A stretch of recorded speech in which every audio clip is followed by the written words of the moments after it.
Frankie's got a gun. That is Mr. Frank Clark of the Kansas City Chiefs. Man, this is a crazy story. He was arrested in L.A. Sunday night, pulled over on a vehicle code violation. And this is while he's in his Lamborghini, just a standard drive through LA in your Lamborghini. Cops noticed a bag with an Uzi sticking out of it.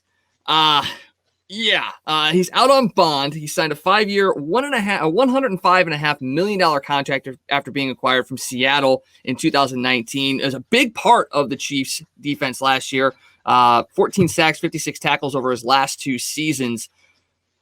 I know it's the NFL, and I know it's athletes, and I know there's always somebody in the news for having something like this happen. And yes, with contracts at large, you have to protect yourself and all that. But what the hell, man? What's the big deal, man? He was driving around with a Uzi in his Lambo. I mean, who doesn't do that? I mean, I don't see the problem. $100 million, Uzi, Lambo, it all makes sense, right?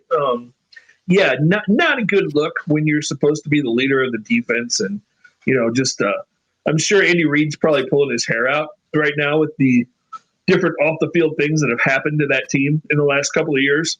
So, it's going to be really interesting to see what the league does, how hard they come down on this. I'm sure there'll be some kind of investigation besides the legal ramifications. And it'll be interesting to see if Frank Clark's able to suit up in week 1. I would probably doubt it.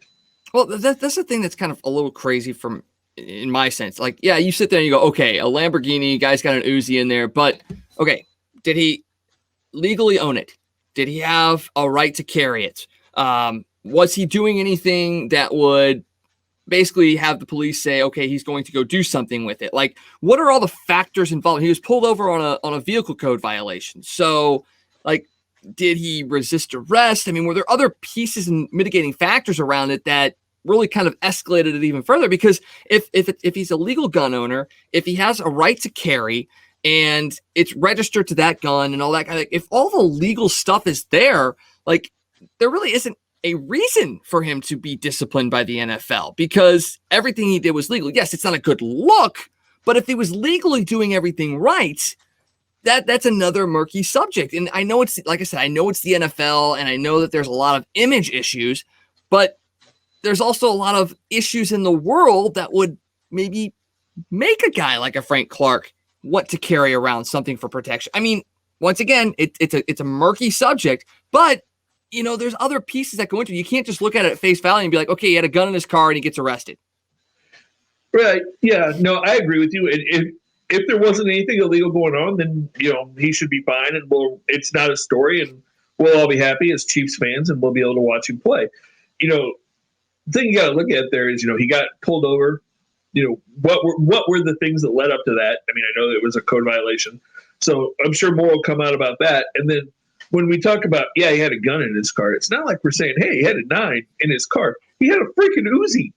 I mean, so that's just a bad look. I mean, like you said, hopefully it's all legal. He had it registered. He didn't do anything wrong. And like I said, we can watch Frank Clark play football and, there's no issues. But just the way things like this usually play out, I'm not super positive on how this is all going to play out, I guess, in the back of my mind.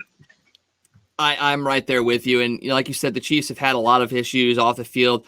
Even just recently, LeVeon Bell coming out and talking about how he doesn't want to play for Andy Reid because, he's LeVeon Bell.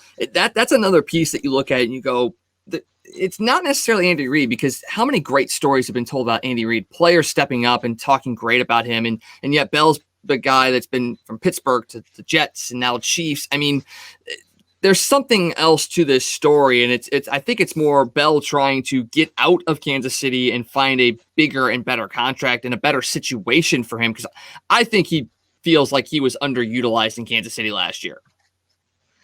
Yeah, but I mean, who's going to give him a bigger and better contract at this point? When was the last time Le'Veon Bell was actually important on a football field? How many years ago has that been since he actually made an impact for the Steelers? I can't even remember.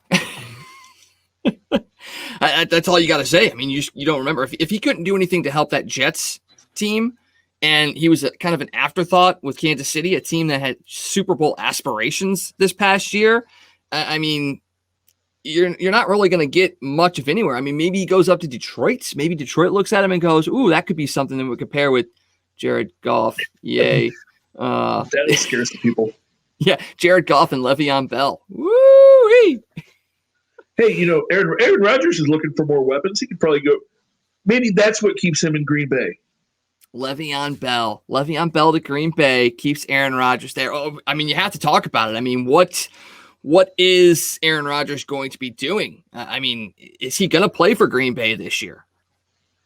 Yeah, that's a good question. And is there anybody in the world more happy that the Milwaukee Bucks are playing in the NBA Eastern Conference Finals than the front office of the Green Bay Packers right now? Because it's taking a lot of heat off of them, because otherwise everybody, that would be all you heard up there right now. Because from the little bit that you do here, I don't think he's coming anytime soon. I mean, he's not going to be there when training camp starts. When they start finding him and they start taking those paychecks away from him, and he has to start paying back the millions of dollars in bonuses that he's gotten the last couple of years, then maybe he shows up. But I'm not so sure he does. I think we may have seen the last of Aaron Rodgers. And that's the crazy thing. I don't think that's something anybody would have expected. And yeah, Aaron Jones has been a stud at Green Bay for Green Bay at running back. He is going to be something special up there as long as they can keep an offensive line able to open up holes. And yeah, I had Clyde Edwards-Helaire on one of my fantasy teams this year too, and I'm hoping that he is a player for the next couple of years for that team. And we know running backs don't last long in the NFL, but give me a couple of years of good Edwards-Helaire, and I'll be fine. I'll definitely be fine on that. The Chiefs seem to find ways to just right now rebuild and retool. They lose guys. They are able to find guys to replace them. They've done a good job drafting, and they're going to be there at the end. And did you see the cover of Madden for this upcoming season with Patrick Mahomes and Tom Brady on it? I did. That was a good way to go. Although it's interesting that the MVP of the league wasn't on the cover, because that's normally how that works. Maybe they finally realize that the Madden jinx is real and they're not putting the MVP on there. But if you're going to put Patrick and Tom on there, are you saying that they're not going to be in the Super Bowl next year? Because I think a lot of people would be unhappy about that. Yeah. Or did they not put the MVP on there because they're afraid he's not coming back and they didn't want people playing Madden without the guy there? That's got to be it. Maybe they had inside knowledge and we're like, yeah, he's not coming back. So we're not gonna waste our great marketing dollars on a guy that's not going to be playing this year. We'll see how that plays out. It's still gonna be a very interesting offseason. For new episodes, merchandise, and behind-the-scenes content, be sure to visit ToastedSTL.com or follow us on Twitter at Toasted St. Louis. I'm the voice of the Blues, Tom Calhoun. Let's get toasted!